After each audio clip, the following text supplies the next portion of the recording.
আসসালামু আলাইকুম রহমতুল্লাহি ওয়া বারাকাতু। সম্প্রতি একটা বিষয় লক্ষ্য করা যাচ্ছে যে পুরো পৃথিবীময় একটা নতুন সম্প্রদায়, যেটাকে আমি একটা নতুন ধর্ম বলি, যারা ইসলামের নাম দিয়ে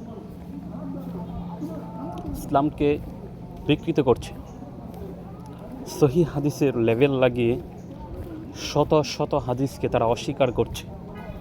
তাদের কাছে হাদিস ওটাই যেটার মধ্যে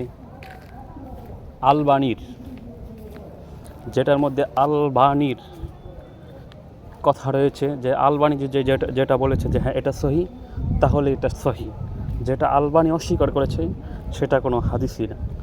শত শত হাদিসকে তারা অস্বীকার করে বসে আছে এবং হাদিসের এবারতকে তারা বিকৃত করে ফেলছে। অতএব আমাদের সকলের উচিত এ সকল হাদিস অস্বীকারীকে বয়কট করা।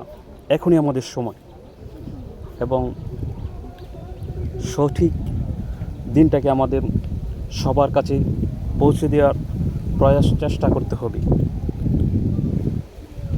বিভিন্ন দিক থেকে ইসলামকে গ্রাস করার জন্য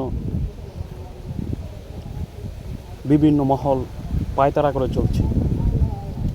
যেরকম ইহুদি, খ্রিস্টান, বৌদ্ধ, নাসারা, হিন্দু, তারা যেরকমভাবে উচ্চে পড়ে লেগেছে, এই আহলে হাদিসরাও সেরকমভাবে মুসলমান ধর্মটাকে বিকৃত করার জন্য যতটুকু চেষ্টা করার সবটুকু চেষ্টা তারা করে যাচ্ছে।